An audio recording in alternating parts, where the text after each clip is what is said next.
Okay. Well, good afternoon, everybody. We'll call this meeting to order, and we'll start with just brief introductions all the way around. I'm Michael O'Neill.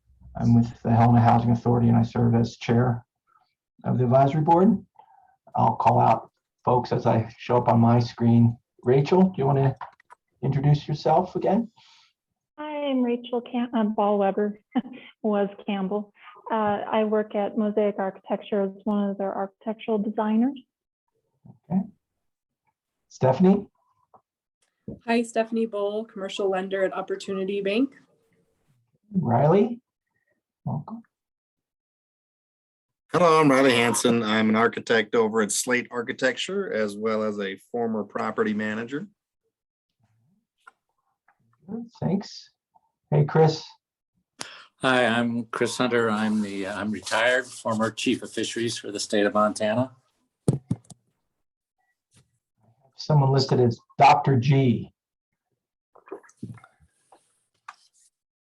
Is there a Dr. G on the call? No. And then Byron?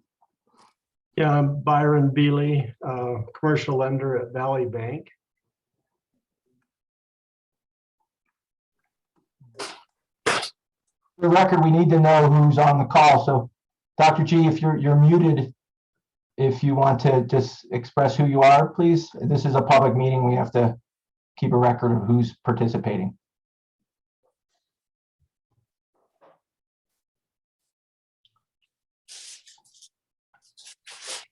But what's your name, sir?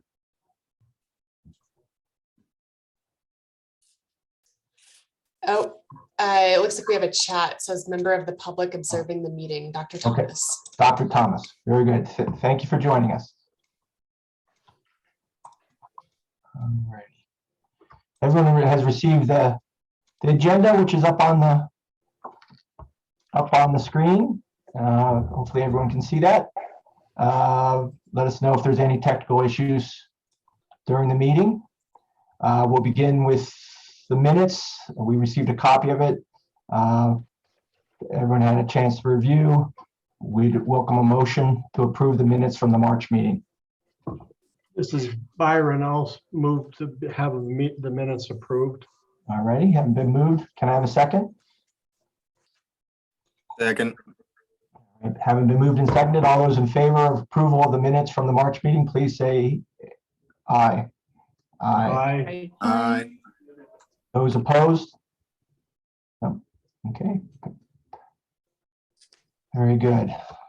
And then move into our main agenda. We will discuss the revised program guidelines. Are you going to pull those up? Yep, I can do that. Okay.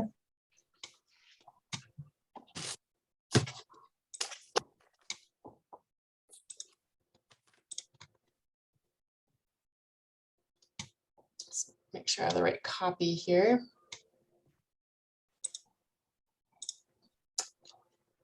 All right, can you guys see that? Yes. All right.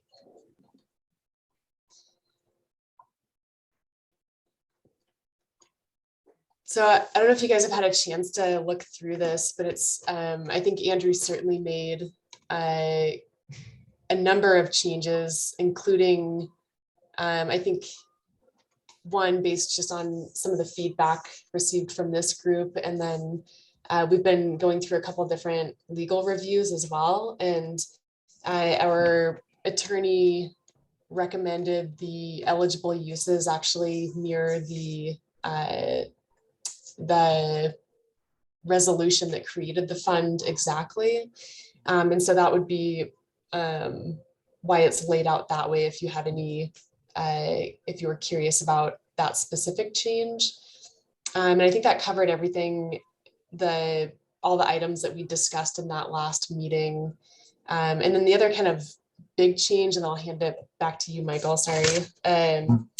But I think, so Andrew pulled out a number of those items like the match requirement, the building standards and accessibility, the continued affordability section out of the single family and the multifamily sections and just made it their own kind of introductory section prior to talking about some of those programs. Yeah, no, I think it streamlines. It looks good. Looks Mhm. good. I think we need to get into some specifics on each of those, but should we just go through? Yeah, I think the eligible uses, if people have had a chance to look at that, do people have any comment or thoughts on? That's really the meat of the matter. So this is Chris. It's an extensive change, but did you say, Kara, that this is what was in the original motion that the commissioners approved or something? I didn't catch. Yeah, and I don't know if we've kind of gone over that a little bit, but so the commission did approve a very broad array of activities, and through some of our initial just like internal planning, we decided to narrow it down to just a couple. And then obviously with some of this public comment and then through feedback from this group, you know, that was not the preferred approach. And then two, we got that legal review back simultaneously. And it turns out that's not the preferred approach from the legal standpoint either. So this is where we're at now with that original set of activities that the commission had looked at. Okay. And then I noticed that the ineligible ones were taken out. Yeah, and I have a meeting with Andrew on, let's see, I think it's next Thursday. And that was one of the items I was going to ask him about because I haven't had a chance to check in with him yet, but I wasn't quite sure what the purpose in taking that out was. So yeah. I think it's hard to define a negative, but I think an eligible use is, by definition, those things that aren't eligible uses are ineligible. So, no, I think it's a good, clean way of, and this could address all, you know, we were talking in specific activities that we felt were missing. But this change, I think, makes it inclusive and that you don't have to make such a distinction between, you know, type of activity, things like that. It just is an affordable housing. One comment I had on that. Yeah, Sorry. go ahead, Stephanie. I was just curious about the word donate. That's new. That's a new verb. So aren't all of these are all eligible to be forgiven though, correct? So why the specific term donate in the first two?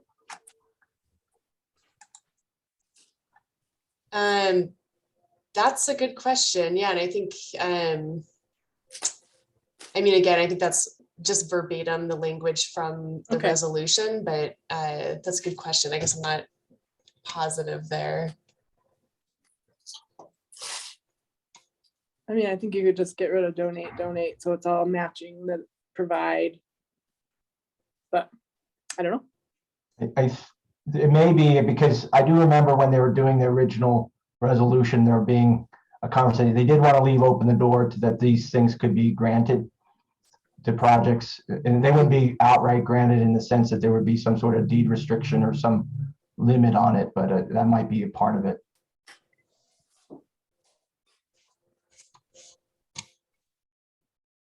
Carrie, you'll check into that and get back to us on that question. Other comments on this section? Because it really is a primary section as to how we will use these funds. One test of whether this section works is that if you can think of types of affordable housing activity and go, does that fit?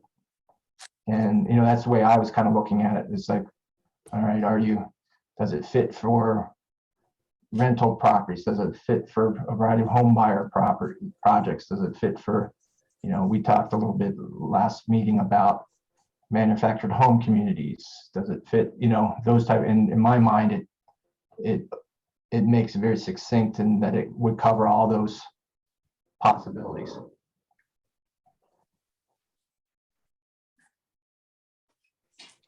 Should we move on to the next section? Sure.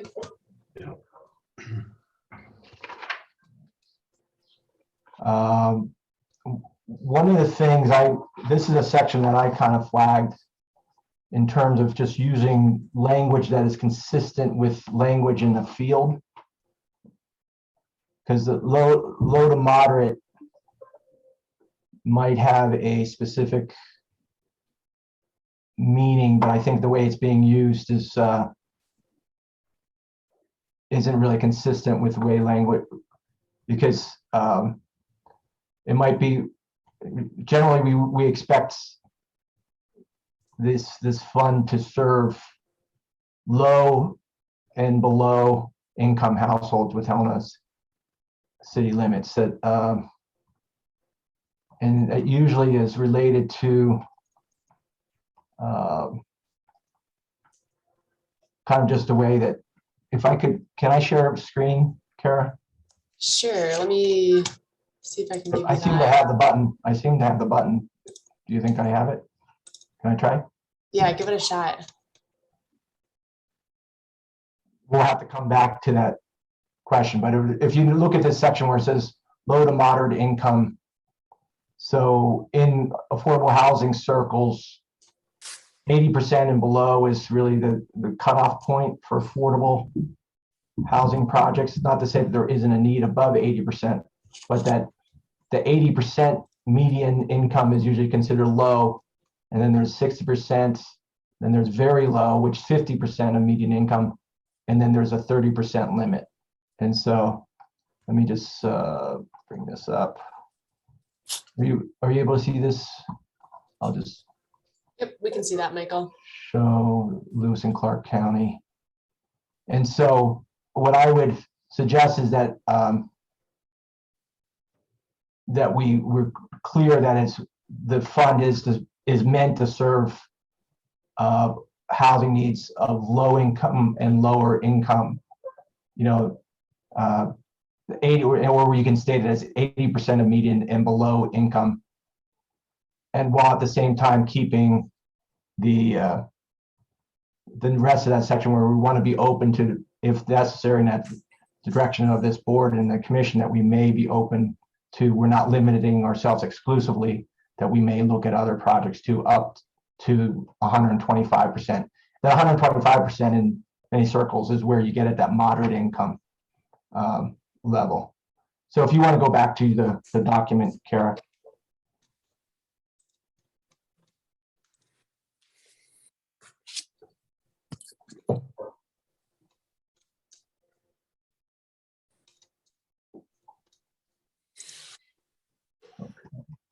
Stop share. Oh, thanks, Michael. Thank goodness. So it's not coming up now. Sorry, did we disconnect you? You should be able to share now. Okay. Oh, here we go. All right, you guys can see that eligible beneficiaries section. Perfect.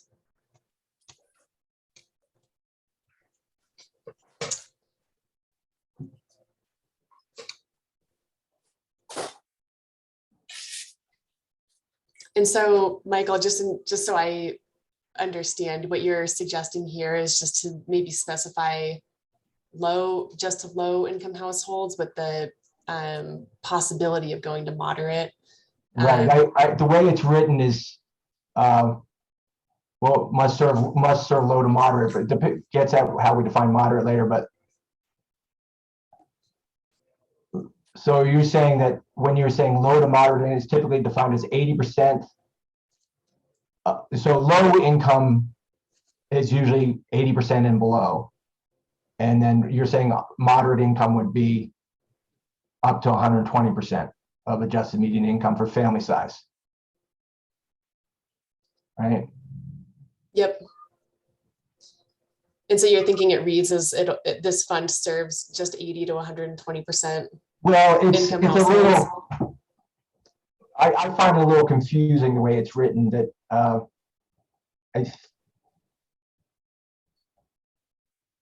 that generally I think you're looking to serve 80% and below households, 80% of the Lewis and Clark County median income by household size. but may be increased to 100% of AMI house adjusted based on the household size for certain projects if approved by the thing. I agree with Michael in just matter of maybe changing it to low income is typically defined as 80%, but maybe increased to 120%, but maybe increased to maybe moderate income household to, I don't know. But in agreeing with Michael, when you say low to moderate income is defined as 80% or less, that's incorrect. It's low is defined as 80% or less. Up to 120% is then that medium threshold. So we just need to change that wording around. Okay.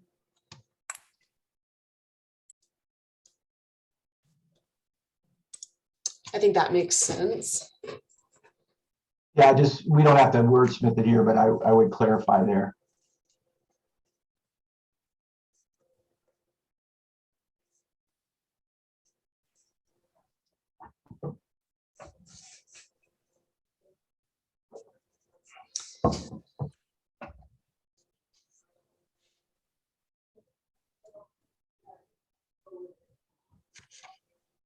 Any other thoughts on this section that you guys had?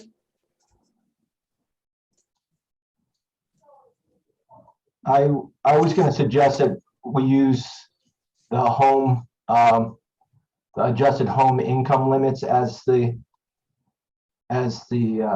threshold or as the measure. I think that's more common than this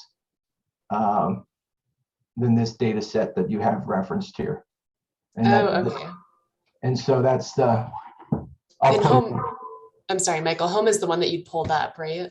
Right. Okay. So they're close, but it makes it really, that breakout is pretty standard in the affordable housing industry. And I'll put it in the chat so people can see where to find it. And that they're regularly updated, and it also would be consistent with if it's for projects that are utilizing federal, all types of federal affordable housing programs.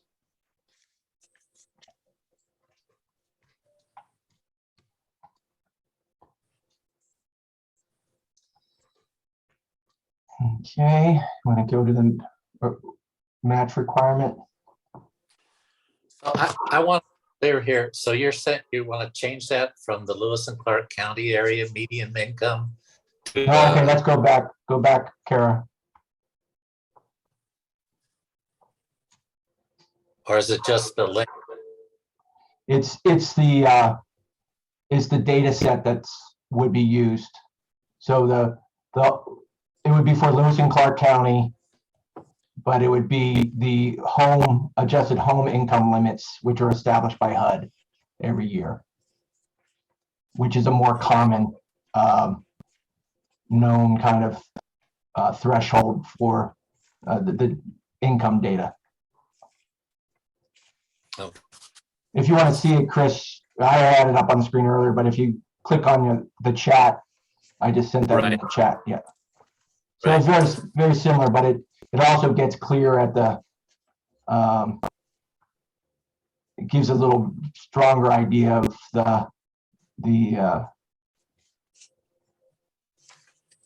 various funding sources may have that they may be up against, may be utilizing, project might be utilizing, will have to meet these various funding levels. So, the affordable, the federal affordable housing trust fund dollars is a 30% limit, for example. Okay. Yeah.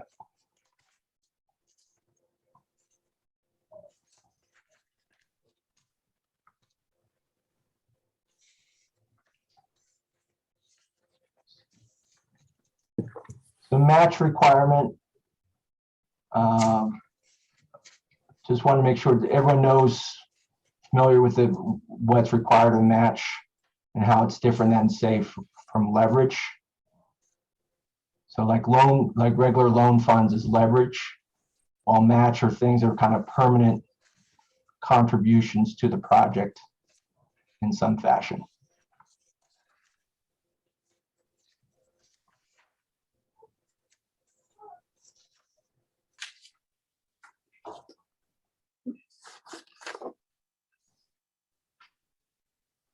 I had a question on this match requirement part. Mhm. The cash value of a below market interest rate loan. So I'm guessing this is just a spreadsheet that somebody puts together with all the things that qualify for their match money? Or how does that work? Correct. Yeah, I don't know if you've ever seen something like that, Michael. I guess I don't have a ton of experience just looking at like a project's financials. Like Andrew showed me some of the sets he put together for some of his projects, I think maybe Yeah. including Red Alder, but So different funding sources will require that you document match at a certain level. And so you just identify within your financing package what you're counting as match. And it will be an analysis that the city staff would make of an application. So what I would see here is maybe having some additional, I think you're do a very good job of what might be potential matches, but I would have it or other match subject to review of city staff or something. So we'd take in consideration. So usually, the big ones are when you're bringing in, federal grants or tax credits, or owner equity is certainly match. But if you're contributing land to the project, and having an independent appraisal of that value rather than it can't be just artificially inflated is important.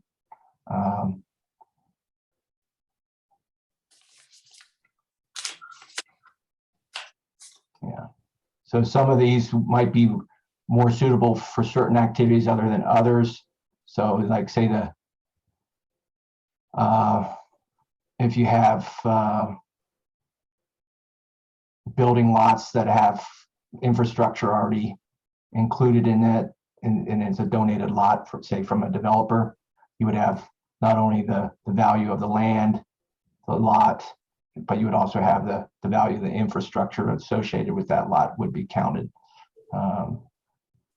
Other things that some of these get a little harder to, you'll want to look carefully at how it, and there's some standards of how you count labor or sweat equity.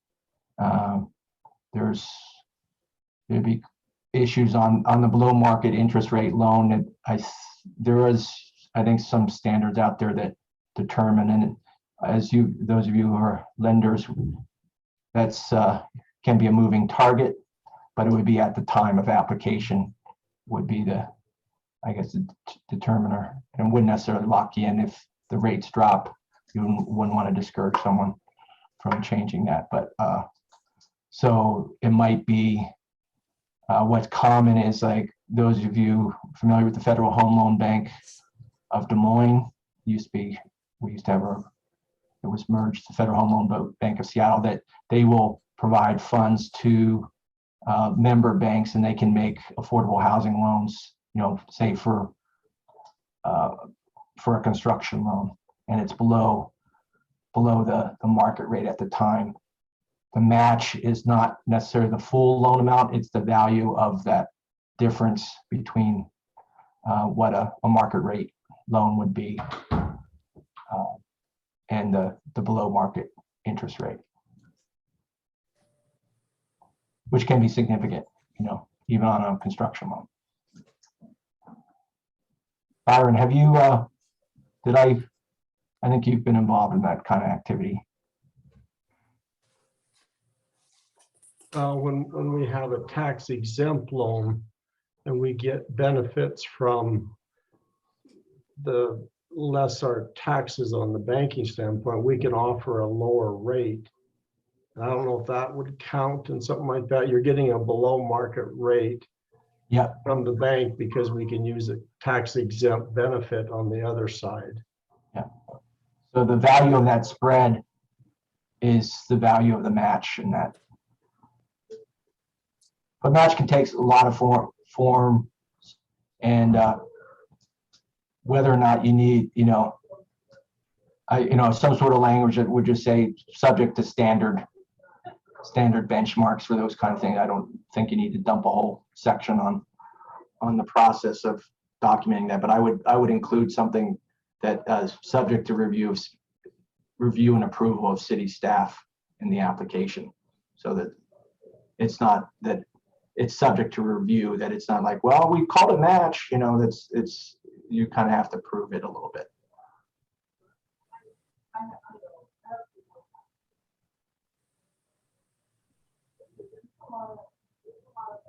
Okay, any questions on match? Okay. Building standards and accessibility.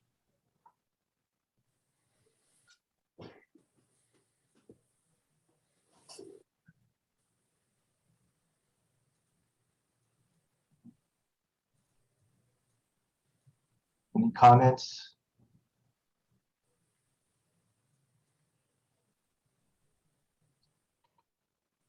So a little history. You want to go up a little bit, Kara, so show the opening paragraph.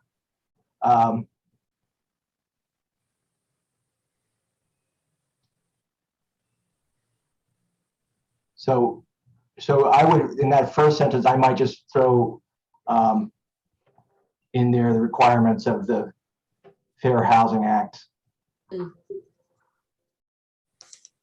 which is covered in the building code and everything. But sometimes I don't believe our city that building code inspectors enforce necessarily the Fair Housing Act, but so the Fair Housing Act doesn't apply to all housing, and so, but you want to put that in there. And then this lower section is a reflection of what's called visitability standards that were created. It's kind of a national group working on it, but we worked in Montana, and this has been adopted in all the state housing programs. It's kind of an additional level that would apply to all housing as it can be done. There's some wiggle room in here, but it's because the Fair Housing Act design standards only apply to housing, like, for example, don't necessarily apply to a single family home. And so this is to get at the fact that you want to encourage a minimum level of physical accessibility, particularly in relation to an aging population in our community, and meets the needs of everybody.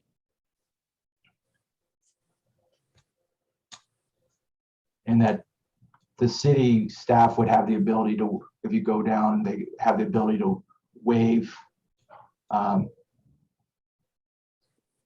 certain accessibility requirements. Usually there might be a statement like, due to, unique challenges or something, but you don't necessarily have to define that there may be some specific reason why one part of this couldn't be done, but it does provide that flexibility. But in general, making a statement that the city wants to encourage accessible design, minimum level at least. One thing I would say, at least that I'm looking at, right after the list, that sentence, the city may agree to waive certain accessibility requirements on a project by project basis. We should probably just clarify that's for renovations, because obviously any new construction will need to comply with current accessibility codes. So maybe just a nitpick there. That's a good point. Yep.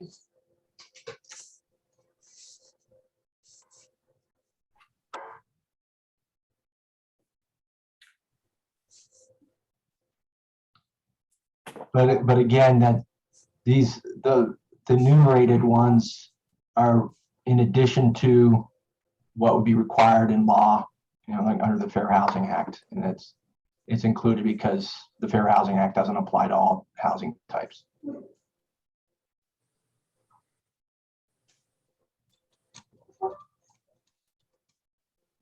And I guess also just to, I guess, nitpick further, number 5, walls adjacent to toilets, bathtubs, and shower stalls must be reinforced for later installation of grab bars.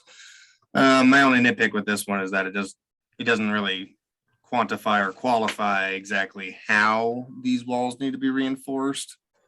Maybe we have that referred to ANSI 117 or actual ADA.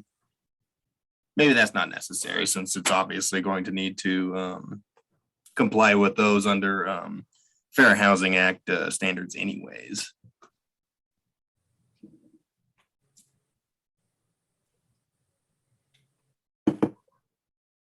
Hi, John.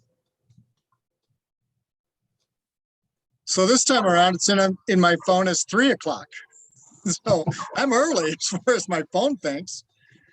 I got to get my act together. I'm really sorry about that again. No problem. Thanks for joining us.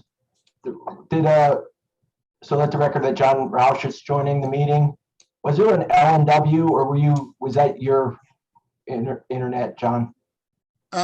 It's possible that when I join these meetings, it's kind of a long story, but my niece borrowed my computer once to do a Zoom meeting. And every time that I log on to a Zoom meeting, it comes up as Ellen Wallstad.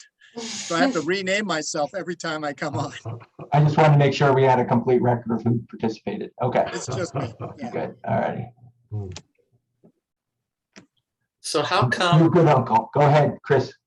how come for rehabilitation, only some of these apply? So it says for rehabilitation items 1, 3, 4, and 5 apply to all units and all floors. But the rest of them don't. Well, I think with these, and I was a part of, led the effort statewide to get these adopted. In rehab, if you're doing rehab that's not involving like tearing walls down, it would be difficult to meet some of these Okay, requirements. Yeah. that's what I assumed. I just wanted, or it's too expensive. Yeah, it'd be too expensive and that these, a ground of waiving a certain accessibility requirement would be, an unreasonable cost to meet it for the benefit, would be Okay. part of the proving process.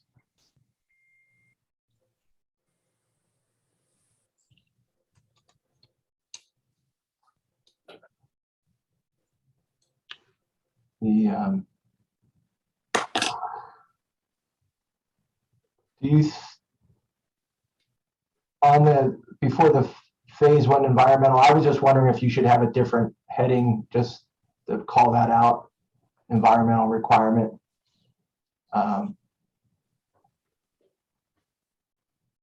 Just separate that out from the building standards and accessibility section.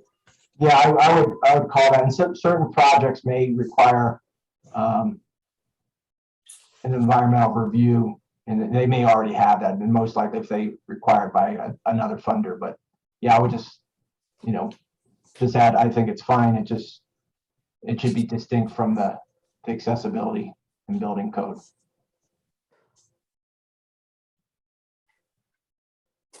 Now, Chris, I think you had brought up in an earlier meeting an interest in encouraging energy efficiency, conservation efficient, resource conservation type construction. Right. If there was going to be something like that included, I would think this would be a subset of in here. Oh, okay. I don't know, but we don't.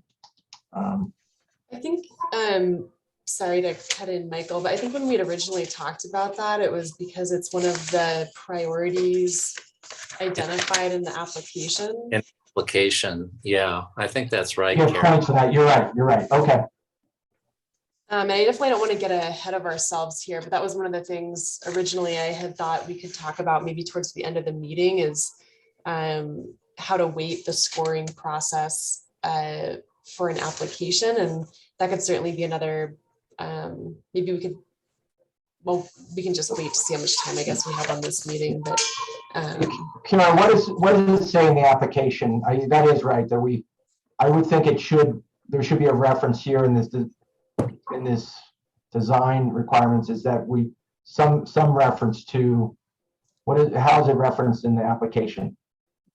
as far as the environmental aspect goes, that the priority reads projects that further the city's environmental and sustainability goals and objectives. And I can pull those out. I think I've done that for a meeting previously, and it's pretty minimal, but I think that's in like maybe our growth policy or the I'll see if I can find that and I'll highlight it. I would just say that, that we're talking about physical accessibility, and that in this same section of what we're, again, it's an area where the city through its investment is trying to encourage a certain type of activity. And I think that being energy efficient or conserving resources in a broad way, that you might just bring that language over from the application as well, and stick it in the section. Yep, I think that makes sense. That would be good. And the other aspect of it was that it could result in lower monthly fees for the residents as well, right?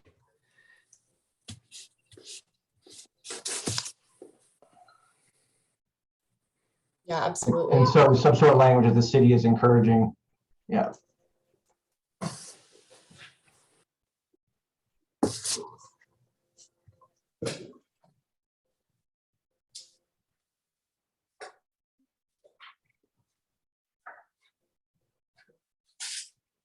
Any more comments on that section?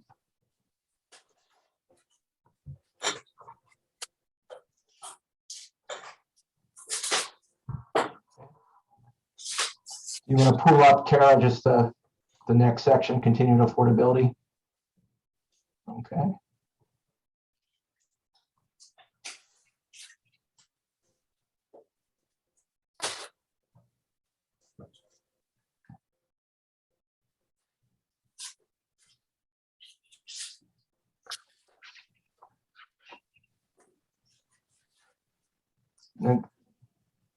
Kara, question, is this per unit or per project, these dollar amounts? Per project. Okay. So a project, say, doing, 30 affordable housing units or something, would they, and they got $30,000, $1,000 a piece per unit, would that developer be able to turn around? Would they be able to say, I guess it wouldn't make any, that rather than expecting all 30 units to have that 20-year period of affordability, but most would have 40 years anyway, but because you frequently will see, like in a 60-unit project that with multiple funding sources, that with different kind of affordability periods, that you might see a developer saying, these are home units, half the units are home units, the other half aren't. Do you foresee any issue there, or that project money into if it's less than 30,000 per the project, whether it's a single home or if it's 60 units, it'll be a 20-year time period. Yeah, that works. Yeah. I guess I don't know that we've necessarily gotten into the weeds like that on that section. And I know in previous conversations that just thinking, I think all of these, and you can correct me if I'm wrong here, Michael, but I think a lot of these time periods are probably maybe even significantly shorter than some of the other like home program or some of those other programs that projects will probably come in having to adhere to those requirements. Yeah, so just in terms of competition for tax credits and home program funded or CDBG usually will be 40 or 50 year period of affordability, but we're That's a much larger sum. So yeah, I think that it makes sense just to, because the smaller investment would also probably reflect a smaller size project, and I don't know if you want to have, there's a little bit of variance here that could be some ambiguity that could be played off, that, you know, that a $30,000 investment into a single home is different than a $30,000 investment into something that's, you know, 8 units or something. But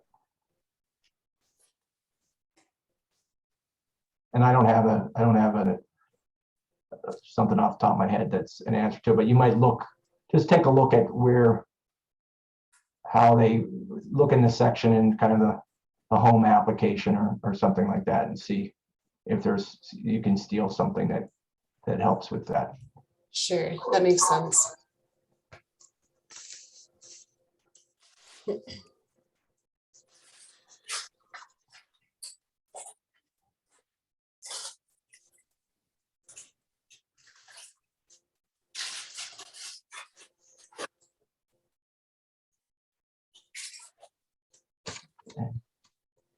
we want to scroll down some more? Okay.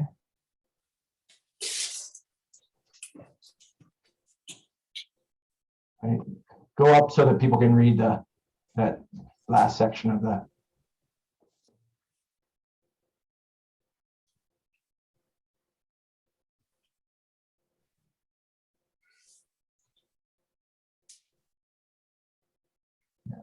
And remember, this is for the section on rentals. Rentals and temporary or what's the title? Okay. Yeah. Rental, temporary, and transitional housing. Yeah.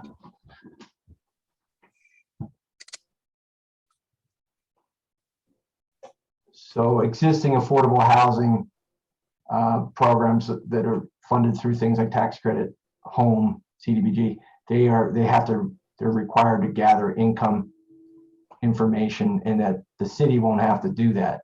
They'll just look at the record. They'll use those records. Other types of, it's kind of assumed that people are living in kind of a transitional housing related to homelessness. By default, they're considered income eligible, I think, in a lot of programs.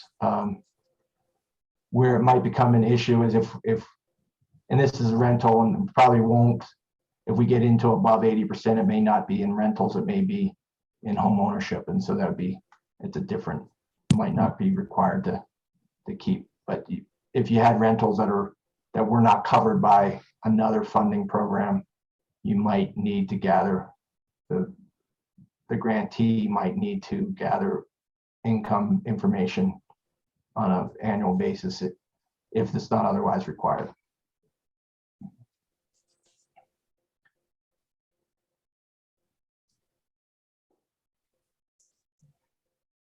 I found this section needing some rewriting a little bit. It's a little.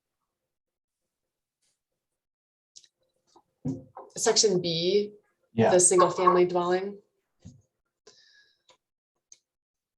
And what do you, what aspect of that? It's the second paragraph or second sentence.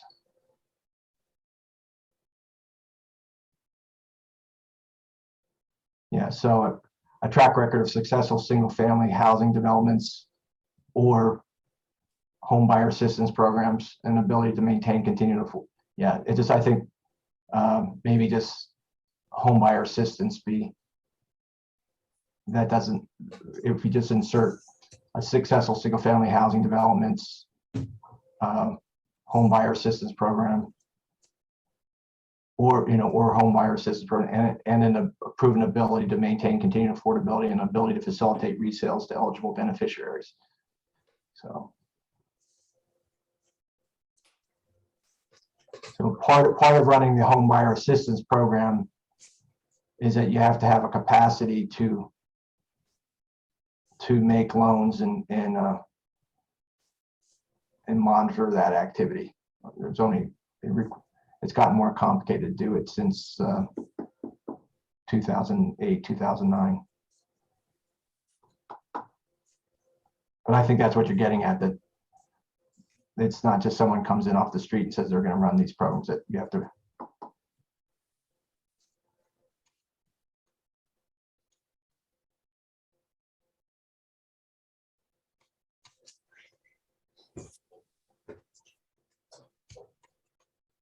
Okay, any questions on that?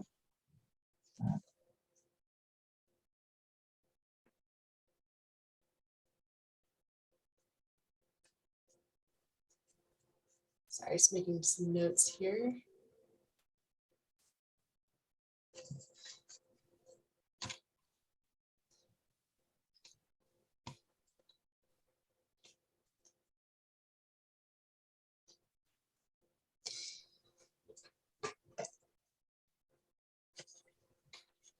And I know, at least content-wise, there have not been substantial changes to this section or the single-family dwelling. I know we had to shift that language around a little bit because I have to look at the initial application or the initial guidelines. But this matches what Helena City Code we call it single family housing, and that's apparently not a term the Helena City Code uses as a definition. But those two sections, I don't know that there were substantial changes. But I'll just leave that up. If you guys have any comments or questions.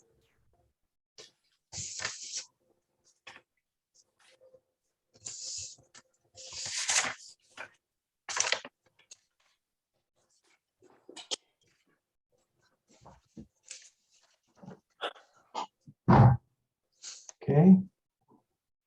Any I do any know, comments? sorry, one comment, just something that had come up during our legal review for the loan terms section. Let's see. Did I scroll right by that?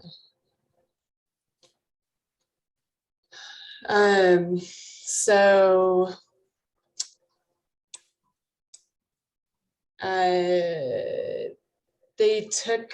they highlighted our the origination fees, and I guess maybe that was it in that section, and just stated that any fees and charges need to be established by resolution as it'd be a change in our charter. So there are going to be some items like that, as long as we're moving forward with this and it does pass our final legal review, that we will need to go. Obviously, this isn't maybe going to really involve the advisory board, but it will need to go back to the commission to be vetted and then passed. So just wanted to make a note of that as it had come up in the legal review.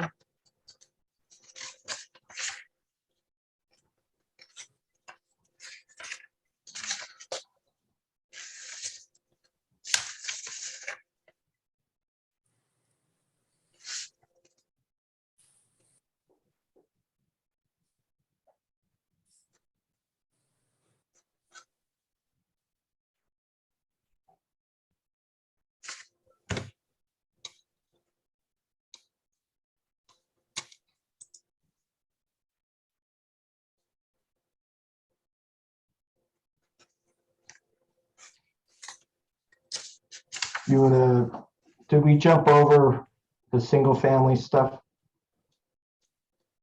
Or is that comes afterwards?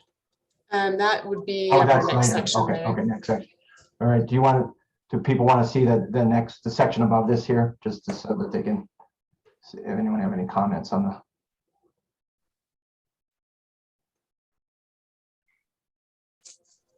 So this gives the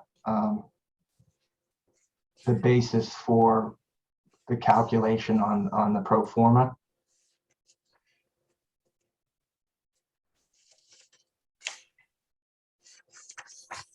Kind of so that everyone's doing an apples to apples. You know, that your vacancy rate will affect your cash flow, things like that.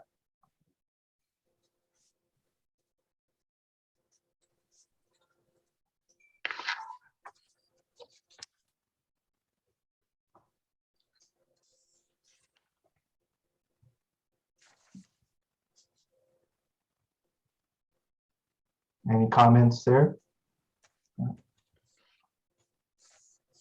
Nope. No, Scroll down, Kara.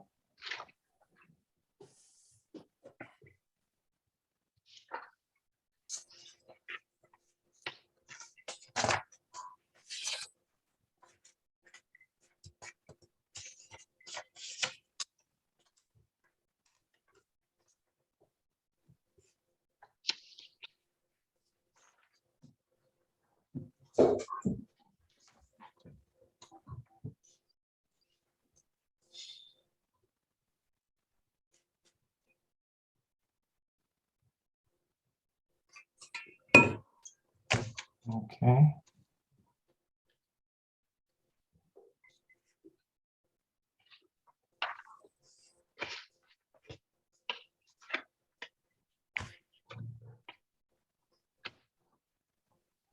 There's some just syntax cleanup needed in that mixed use and mixed income section.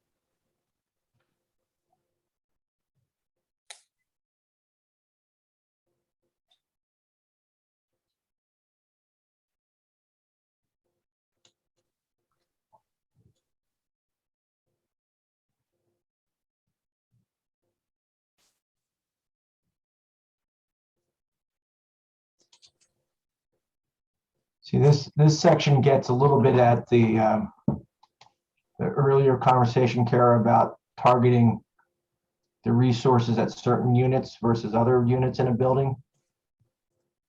Sure. Speaking of the period of affordability, when you brought that up, is that what you're talking about, Michael? Well, in terms of, yeah, the period of affordability, in terms of how so the limit of 50% of the housing having to be affordable.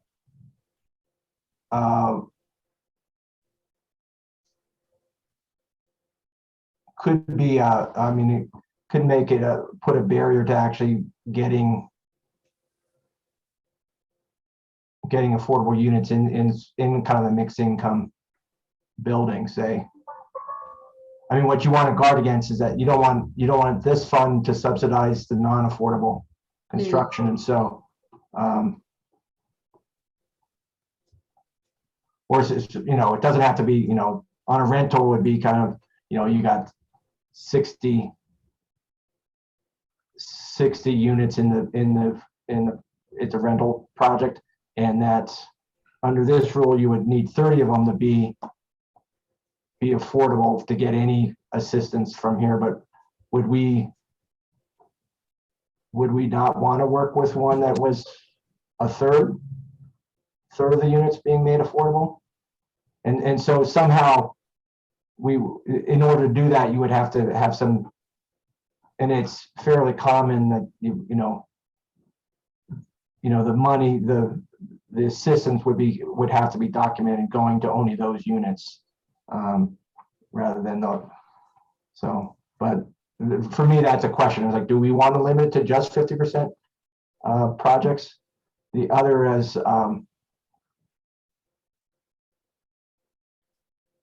and so the other part is mixed use, is that usually, and the architects are probably involved in this, and maybe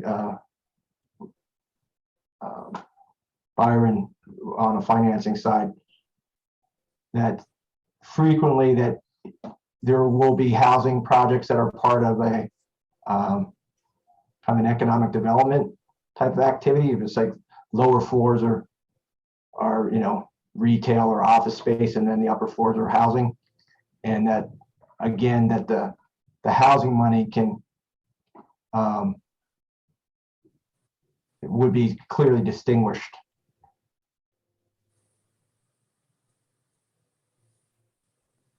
So, and that you could have different levels of affordability in the same project too. I don't know. I don't have an answer for you, but this is one area I would maybe put a little more attention as to. I mean, I guess my question to the group is, do we think it makes sense to limit this assistance to only projects that are at least 50% affordable?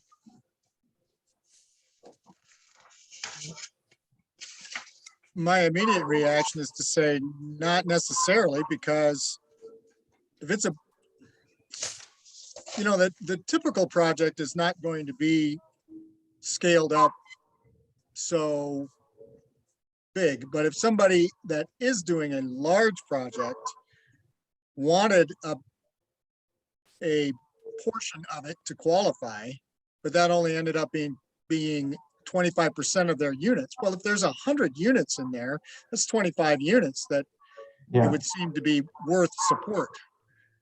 But according to the 50% rule, you'd have to get to 50 units. Well, that changes the dynamic of the entire project, I'm sure. And so people wouldn't necessarily want to be interested.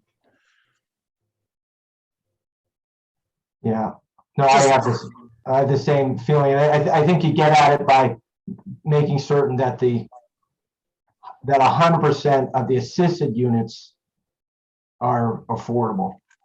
Mm-hmm. Right. And it can get a little complicated. Usually there's other funding sources, but I could see where it could be challenging and looking at, some developments or projects would have a really clearly understood financing package and they would already be under that scrutiny. But, things that I see that we would want to encourage, say like a private developer doing a small subdivision, and that they're saying they're going to put aside, they're asking for assistance from this fund for, to make a certain number of those lots available for affordable home construction. Rather than make them jump through a hoop that says, we're carving out this portion of the project as a separate little entity so that it can qualify. Yeah. The truth is, the whole thing is their project. And, it'd be like telling Dick Anderson at the old mall site to carve that whole thing, carve a corner of it off so that he could just do this little piece of it. I'm not sure that makes a lot of sense. Yeah, and then from a policy perspective, we probably would want to encourage more the clear mixed income, that it wouldn't be like, oh, that corner is where the affordable units are. Right. Yeah. Actually, it makes more sense to blend them all across a bigger project anyway. Yeah, no, so that's, Karen, I think that gets at the crux of the matter, I think. Okay. Kara, I think you want to lose the word "be" in that third line, the middle of that third line. HAHTF assistance must house low to moderate income households. Yep. I think you're right there. I kept reading through that and I knew it started clunky and I couldn't figure out what was going on. Well, me too. I'm like, what are we going to, just get rid of that. Yeah. And I'm going to go through to this week and just do a lot of little edits like that. And so if you guys have anything, I don't know if you've ever used like the tracking feature in Word, but I'll send a Word version of it out to everyone and you're welcome to go through there if that's something you're interested in doing, and just highlighting things like that or tracking it. And we're certainly at that point, I think, where we can start really getting into the nitty-gritty kind of things like that. The other thing in that sentence, Kara, is our earlier conversation about how we define the intended beneficiaries of this fund, that low income and below, and in limited circumstances, moderate income households. But I think we want to be open to that. But if you repeat it enough, that I don't think that the general use of this fund will be for that above 80%. But we want to be open to it, kind of distinction. absolutely agree.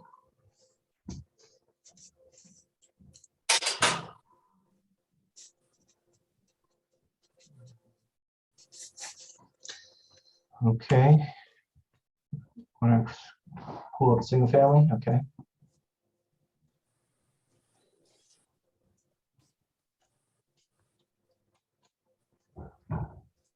So,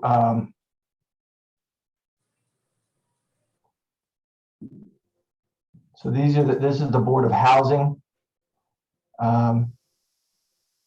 limits, which are higher than, say, the home program limits, which is probably a good thing. One of the things that we're finding across the state, including our area, is that home buyer activities drying up. That's home buyer assisted activity, because the federal, these things are kind of established on a federal level, are not keeping up with what's happening here in Montana. And so the limits are pretty much saying, one, that they just don't, if you want to click on that, and people can respond to what they're seeing in there There won't be any inventory in available. our local market, hardly any inventory anyway, that's gonna qualify. Exactly, that is the problem, but that is the way you kind of put a cost limit, but this is a problem that just really is developed during the pandemic, that there literally is not a supply. I've, it will say what the people will look at and go, okay, yeah, I've been looking at John will be able to tell us right off the, he's looking at it every day. Byron's looking at it. Byron probably has his finger on the pulse a little bit more than I do even, but our median home price is in the high 300s. Yeah. And we have to feel lucky since it's like over 800,000 in Gallatin County. Yeah, Right. there's just not much housing available at a affordable price, and even at affordable, there's just not the inventory there. Well, yeah, it's almost not worth really having much of a discussion about when there's only 30 homes on the market, active on the market wide in all segments. And more than half of those are going to be really expensive. We just don't have anything to talk about. There's nothing to sell anybody. I was thinking that was a different.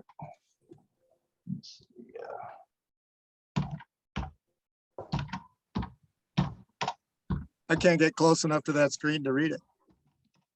Yeah, it's pretty tiny.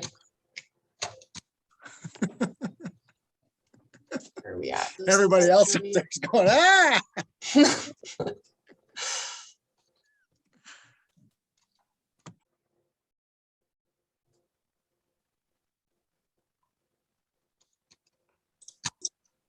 So that actually, the MBOH number is actually a better number than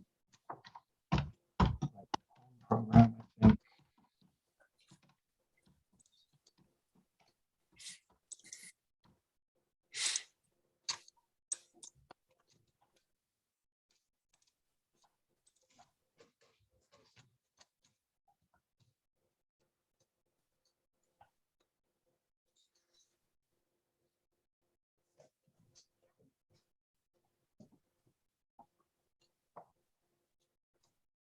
And where it's so, yeah, so if you just go into the search thing and say Montana, and to get down to where you,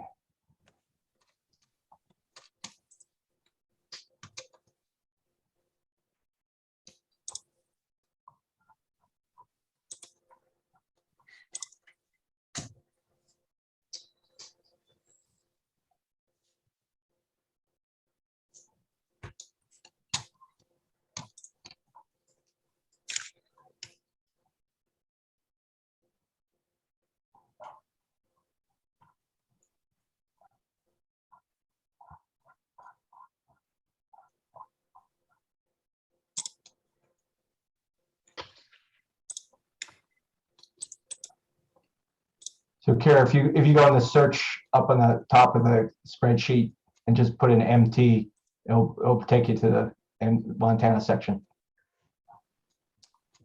Is that not what I'd had up there? It had it. You know, actually, you know what I thought you had brought up the home. I brought up on my screen. My apologies. I was like, why is it not moving? Okay. Here, I can let you share again, Michael. Yeah. Yeah. No, it's actually there's a. No, I'll just make reference to it. Let me just pull it up. I thought I was looking at your screen.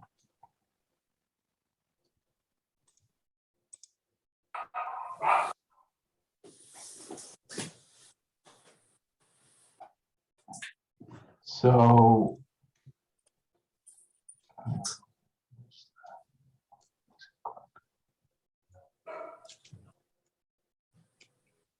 the limit, and this is really where we're in a rock and a hard place, is the current home program sales price limit in effect for Lewis and Clark County is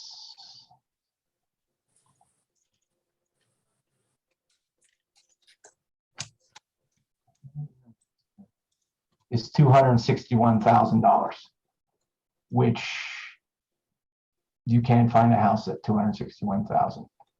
And we're working, we have a statewide Montana Housing Coalition and there's other kind of federally established limits on different things that are way out of whack, and we're asking for help from the congressional delegation to kind of, these things usually take time. They usually are based on these formulas and they're not really updated, usually based on census data, long story.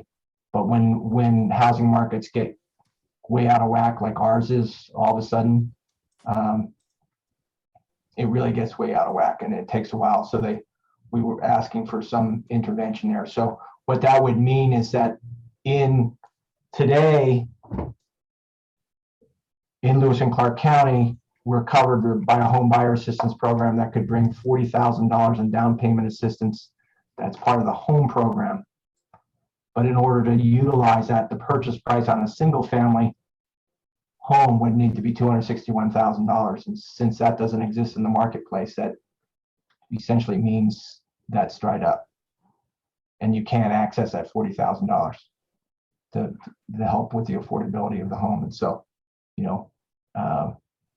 one response to rising prices is that you would subsidize more, but since you can only subsidize homes that cost a certain level and that they don't exist in our market, we're kind of in a tough spot.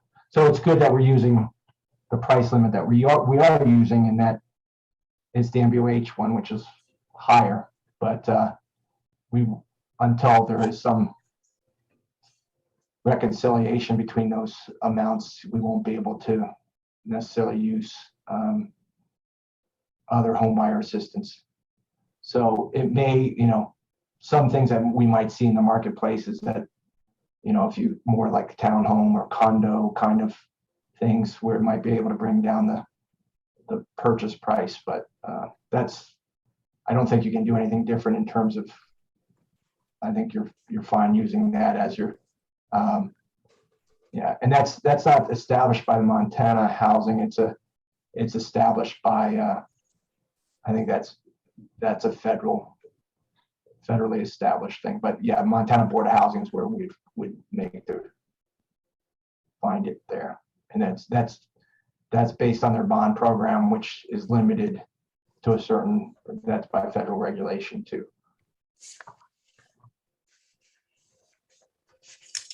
And again, this is the single family. We're back to that 50% question. So it looks like I think that really is exactly the same language as that previous section. So certainly the same edits there as well. I would make a note of that.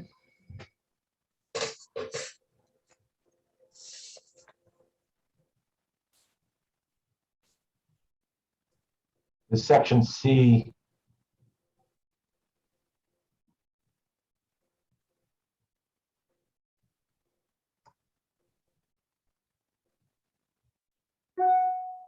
I'm not sure what that means exactly. I think just because initially, and I think, let's see if it goes into a little more detail about that here. Just to differentiate between land trust and non-land trust properties. What does it say for home buyer assistance? Again, home buyer assistance has been the, Home buyer assistance, let's see.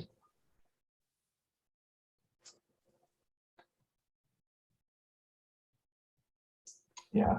So that's because we're in the homeowner section that, you know, generally you would get at the, you would have a deed restriction with the home buyer assistance.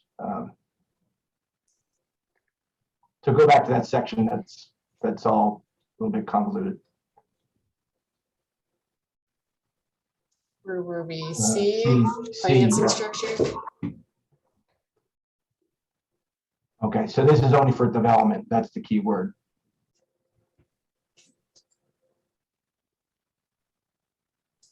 But I don't know what those requirements are. Or is it the rest of the section? Yep, exactly. Okay. And that's a Yep, so everything short-term. below there. Okay, we'll match. Okay, all right, now it's.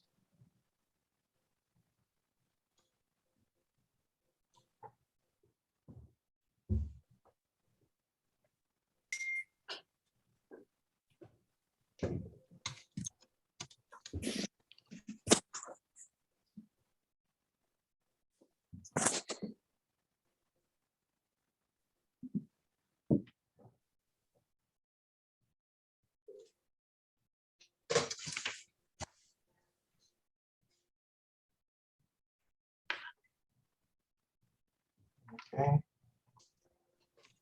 Any comments, questions on any of that?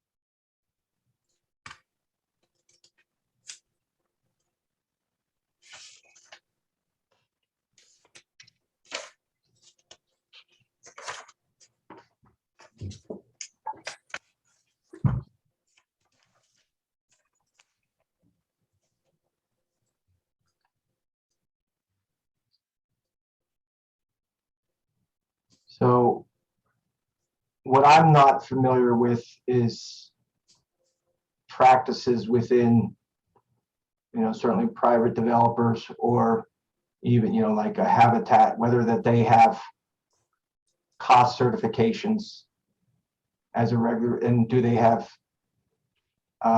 as part of their normal operation? And I probably don't think so. Where cost certifications occur that I'm most familiar with is with low-income housing tax credit projects, and they have to occur because there's the tax credits awarded based on the eligible basis within the project, and so the federal regulation requires an independent cost certification. But I don't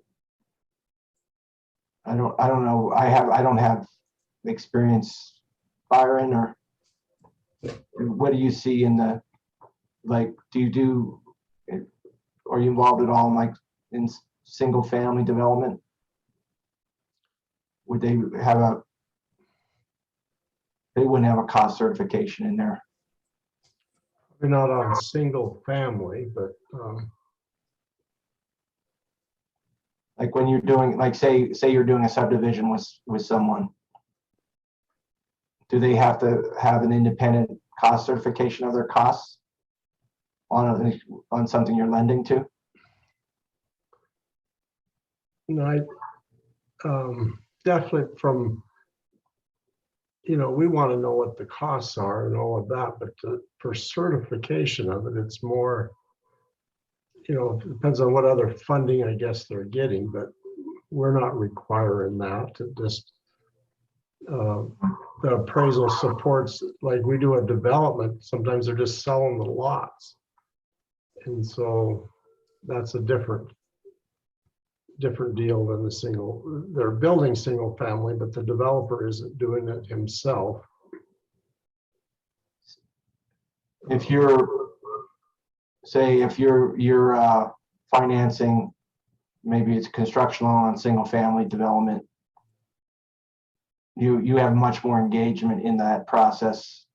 So is that your independent review on draws?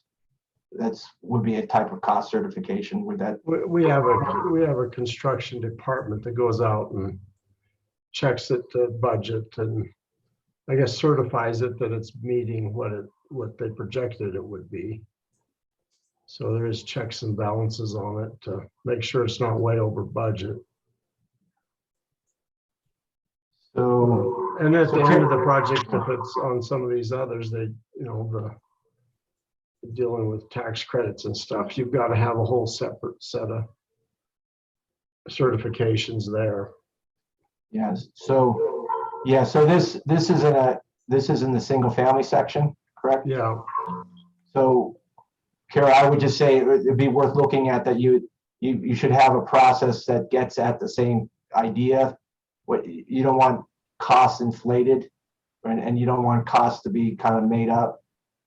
But this language is seemingly much more consistent with say a low-income housing tax credit project, which requires an independent certified accountant cost certification. And I don't think that's necessarily the case in other types of construction. No, Other types it of isn't. work. Yeah. Okay, It'd be gotcha. cost prohibitive. Yeah. Oh. So clarifying or removing that, I guess. Let's see.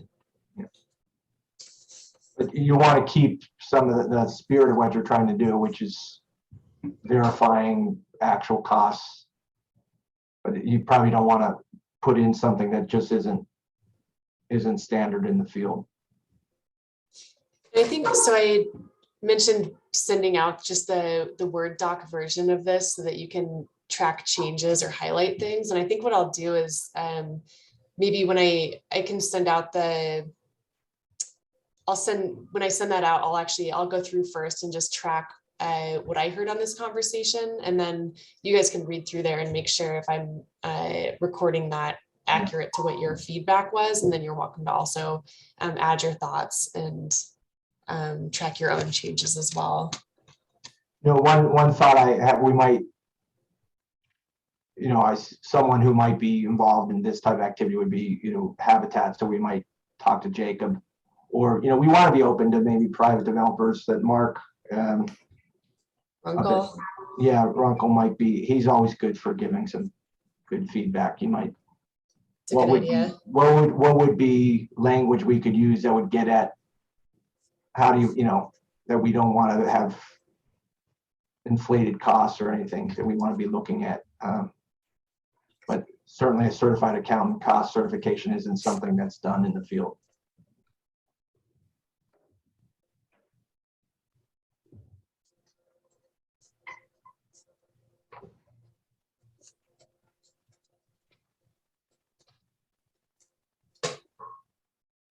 Anything else in that section?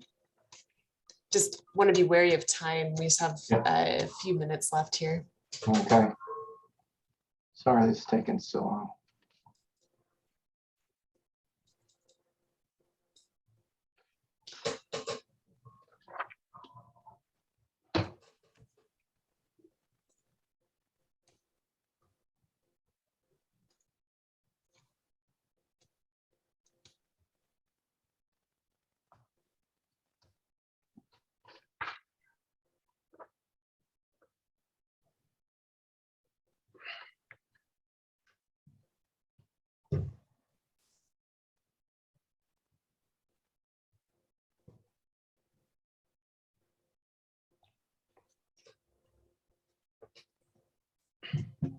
So this land trust, when you say under no circumstance will any grant exceed $10,000, is that per unit? Yeah, and that was one of the questions I'd written down. I think that is supposed to be per unit. So certainly some clarification there.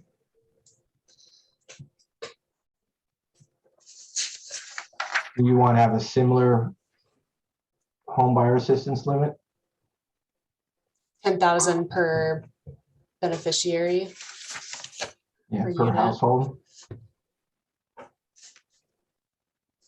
And the question is, is that the right number? Right. Yeah, but it probably does. And we aren't necessarily stating that on other types of development. Mhm. What becomes kind of, when you sometimes look at rental development, when you're looking at the per cost per unit, it's, it's kind of apples to oranges, but you'll sometimes find, well, why are we spending $250,000 on a single, unit? But that's what the costs are.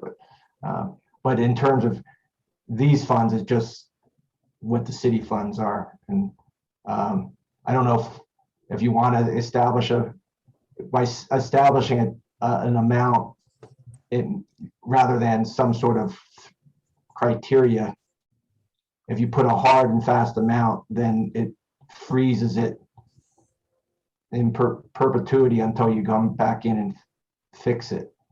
If you have some sort of other way of stating it, a limit that would be that would rise with costs and things like that, it might be a better way of stating it. Okay, just capping it. Well, it just not any grant exceed 10,000 per unit.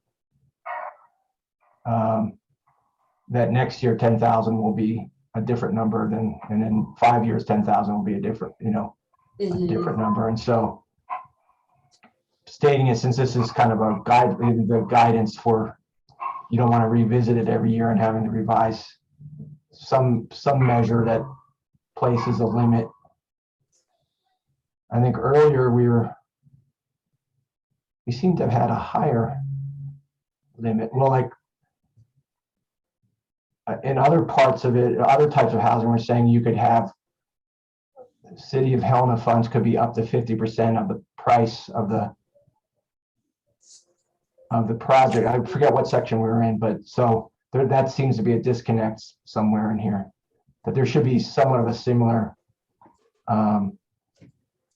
subsidy limit in terms of the use of the city funds. Okay. So it's 326. So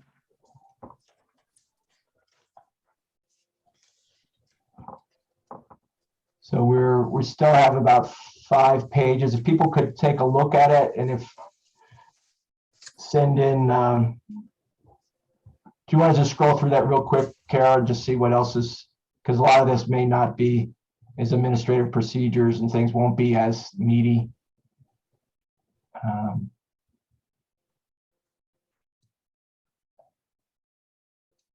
Yeah, so this just gets at it. So I think we're really through the meat of the matter. Michael, Yes, sir. I did have a question. Yeah. So it's underneath the advisory committee, Okay. and it says each member will perform their own underwriting review as part of their review process to ensure. And I don't know that I'm qualified to undertake a underwriting review of each project. Yeah, I think that's a good thing to point out, that what we would be expecting is that there'd be that city staff would provide us an underwriting review for our. I think it's meant that each of us will take that. If we could all end up with separate criteria. I think you're right. There's Byron could do an underwriting, I think, really well here. Right. Yeah. So, but yeah, no, I think that's a good clarification. Yeah. So there should be an underwriting review by staff presented to be reviewed by to be presented to this advisory committee, rather than each of us doing our own independent underwriting. I don't think we signed up for that. No, I don't think so. I think that makes sense. Even in the bank, we have credit analysts that's all they do. And so, Yeah. that's not what, we'll review the information to make sure it meets the guidelines and pick the ones that have the most impact, I would guess. Yeah. But yeah, so that in the same fashion that as a loan officer at the bank is presented with the underwriting review by your credit analyst, that we would expect that there, and I'm part of loan committees that's other organization where we, I know what that looks like. And Byron could give it, that there'd be a presentation of the kind of an analysis of the financing, and that we would agree that that's within acceptable means. Yeah. Since we kind of promised to keep it within an hour and a half with the other agenda items, we'll next meeting, we'll have to come back to, we'll work on the program application and be done. And that, we may have just a little bit of cleanup on the final part of this guideline. But one thing that we do want to get to is public comment before we run out of time. Any members of the public that would like to make comment at this time, please feel free to do so. Dr. Thomas? Do you want to make any comments? No. Not seeing anything in the chat as far as public comments either. Okay. Very good.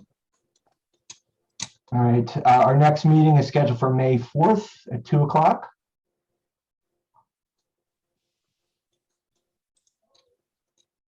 I really appreciate everyone's participation. We got a good group here, a lot of different perspectives. So thank you. The city thanks you. And our work here will then have, hopefully we do it right. It can withstand the test of time. So, all righty. Anything else, Kara, for us? I don't think so. Thank you for saying thank you. I think obviously you guys have a lot of different skill sets that we don't have in-house. So certainly relying on all of you for your feedback. And yeah, I just want to echo what Michael said. Really appreciate your time, and thank you for being here. Very good. Anything from committee members for the good of the cause this afternoon? Any questions? Is Zooming still? We're gonna probably know here in the next few weeks what directions things are. People, does the Zoom work for people, or do people want to? Yeah, it's kind of nice. You don't have to get across town. Let's look at May, and then we can let's be sure to talk about it, whether or not we want to get together. If things are remain in the positive, that maybe we can look at doing an in-person meeting at least periodically. Just it's kind of nice to get to know people. Anyway, otherwise we'll see everyone on May 4th, and this meeting's adjourned. All right. Thanks, everybody. Thank you. Thank you. Thank you.